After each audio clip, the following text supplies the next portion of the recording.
The lights on? Okay. Next on our program is a person from Los Angeles. He's a spoken word artist and a poet. His name is Merced. You can come forward.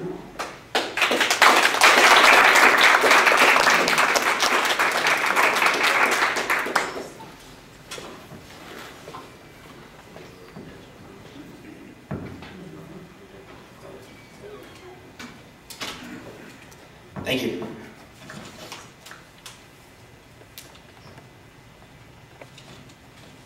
The name of this poem is a Declaration of Economic Human Rights. Jonathan, a latchkey kid out of Detroit, Michigan. Jonathan, a latchkey kid out of Detroit, Michigan. Lives with his auntie and his mom's. Been a month since he's seen her. 2 months since she's been home. Used to live with grandma. Till that night he could see her breath, see his breath. Found her dead in that Detroit cold. All over an unpaid gas bill. Opens a letter addressed to his mother. School asking for donations for basic necessities, toiletries. Turns on the news, thinks they got money for war, but not for toilet paper. His city, Detroit, once had the nation's highest income per capita. But now, take a drive around town, and it's hard to believe you're still in America. Fresno, California. Consuela, in a motel with 4 children, men pass in and out of these rooms, in and out of her life. She has learned to depend on no one. Over the past 3 years, she's assumed several identities, as she's been twice prosecuted, nearly deported for stealing a handful of fruits, dodges immigration and hotel clerks. There are days she goes without work. There are nights neither she nor her children eat there. They spend some nights in shelters not much safer than that cold, dark concrete. There is wealth in the soil. There are tents growing in the street that she swears she will do anything to protect her little girls from. But what promises can she really keep when she can't even afford a trip back to Oaxaca? Welcome to America. Taylor, Harlan County, Kentucky. Lives in a house of 15 that every month stretches 2 paychecks, some food stamps, Oxycontin, and a couple liters of Mountain Dew across the table. Uncles, aunts, nieces, nephews, cousins, their fiancés, his wife, his children. It's been a month and a half since he made that 9-mile walk to the unemployment office. He has given 4 fingers, 17, and what feels like every morning when he wakes half alone to these mountains. Sometimes in the Kentucky sky, out in Appalachia, it's hard to believe this is really America. Los Angeles, California. Melanie, the only child of Cambodian immigrants who came with nothing, who raised her to believe that this country you could achieve anything if you worked hard enough, that some of the American poor were just stupid and lazy, didn't take advantage of given opportunity. First year out of university, she was making $40,000, the next 45, the next 50. Remember the lessons from business school, trying to make herself a session proof every day in every way, trying to prove that she was adding value. But added value is what they don't pay you until you can be outsourced. Great months. Melanie slept on her savings, then on the couches of friends, then in her car, till finally returning home. There are days when the shame brings thoughts of suicide, having failed at America.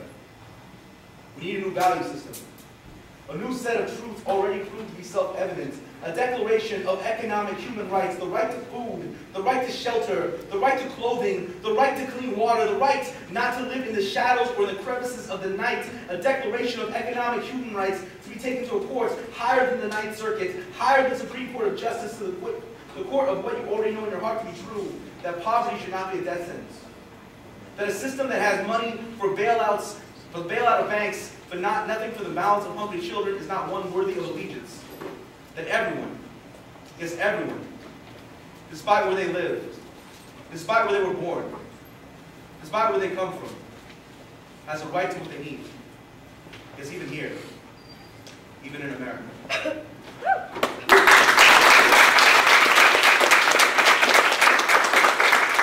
Somewhere in America, a poor kid from the Midwest with stars in his eyes decides to heed the call of patriotism, serve his country, do his part to win the war on terrorism, run up on global jihad, the great big cry of, "Yeehaw!" and see who's left standing. So he trains and he prepares. And he prepares and he trains, but when he gets there, he finds automatic rifles taking aim at the innocent. Most often, old men, women, and children. And he stares in their eyes, those eyes so alive, full of terror. And he begins to wonder, what exactly makes one a terrorist? But his training taught it's us or it's them, so what then? Comes home on leave, sees the town one last time with family and friends, goes back to his mother's house, room just like he left it.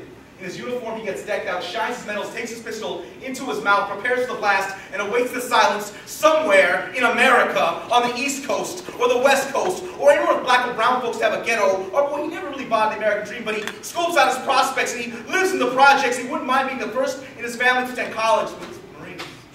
From the halls of Montezuma to the shores of Tripoli, what a great big world to see, with so many interesting and diverse people to meet and possibly have to kill. He gets wounded badly, worthless to the war effort, comes back home, worthless to the workforce, half alive and half dead, and not just in the body but in the head, and he can't keep his mind right long to fight for the right to promise him. Sometimes he remembers he enlisted to get his mom out of roach-infested tenements. These days, he'd be happy enough just to get back in them, see him hobble down the street sometime around midnight.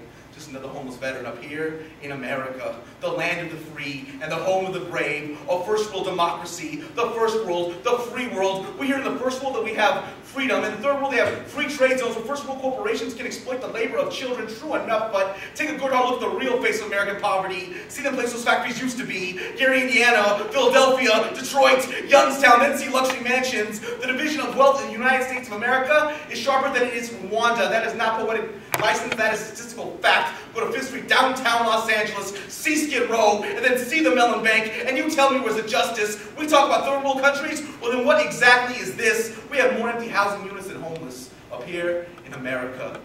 Where it's a crime to take shelter from the cold. Where the truly destitute have to choose between surviving the night and breaking the law. Where empty apartment buildings are under armed guard here in America. Where it's a crime for many to survive the law. Somewhere in America, Grandpa is sick. And you're hoping the doctors do the best they can for him. Well, you really should have planned for this. You should have worked harder, or maybe work smarter, so you can go to Harvard. Maybe then you'd be a real scholar. Maybe then you could afford the best that modern medicine has to offer, but you didn't. But don't worry, Medicaid will cover the cost of a hospital bed. And a handful of meds to keep them still through the night. Oh, you want them to help? Actually try to keep them alive. Boy, you must have stars in your eyes. This is America. We don't do that here.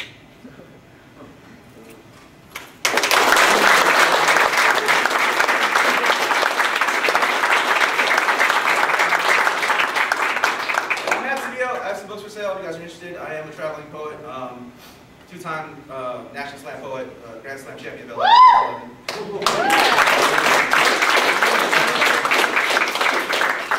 KPK like 9 times, in the LA Times, lots of other stuff. So, to convince you by my book.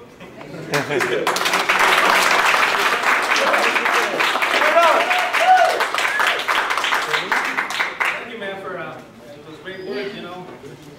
We're in the 99%, and there's no equal justice at this time. We're getting effective on our stuff that's happening. We have to fight that back against the 1%.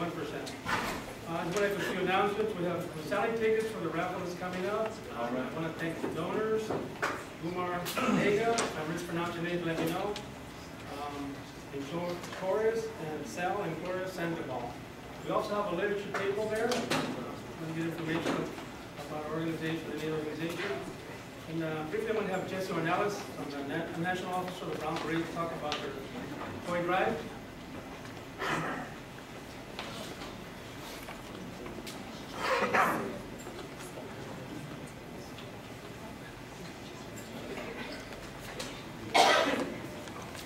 Good evening, everybody.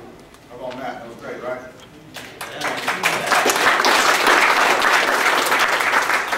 Excuse my voice. We're at the parade today. We're marching. I need cadence and of course. You know, the Brown Parade, the Merced of the Brown Berets, we're having a toy and food drive, you know, for some needy families here in Merced. What we're asking for is, you know, the people's help. You know, people's help to help other people. You know, the simple toys, gift cards, canned goods, anything will help. You know, right now things are tough, and a lot more families in need. So if anybody is interested in giving, just see me at the break. I'll be back there. You can see anybody else here to, you know, be willing to trade your information, contact information. Again, anything will help. So anything that you guys are willing to give should be great. Thank you.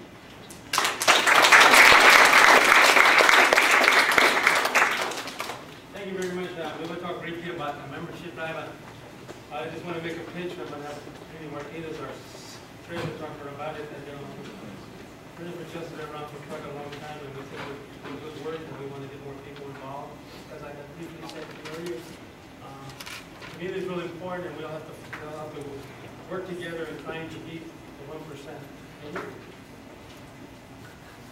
So I just wanted to mention that we do have membership forms available and extend the invitation for you guys to become members of Journey for Justice.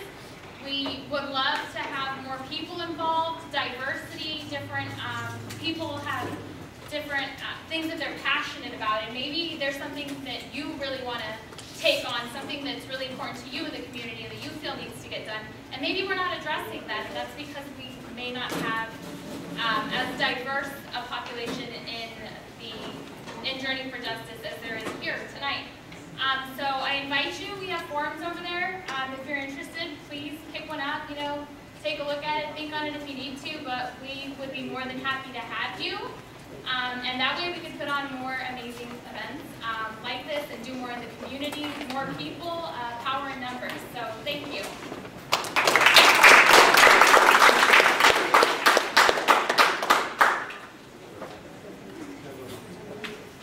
Also, I want to mention that the ones who came in late, if you didn't get a little ticket when you signed up, when you register, please go over there and get a ticket so you get a door prize. That's our door prize. Thank you. And also, I was going to mention that we're doing a raffle, and we're selling the raffle tickets for $10. We're going to be having prizes.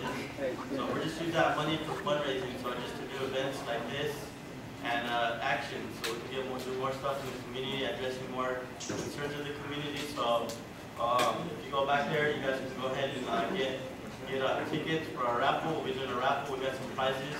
We got a computer that we're going to be a computer system that we're going to be raffling off. So if you don't have a computer system, that's your opportunity right there. We also got a frame that we're going to be giving away. It's a custom frame that one of our members gave to us, and there's a story behind that.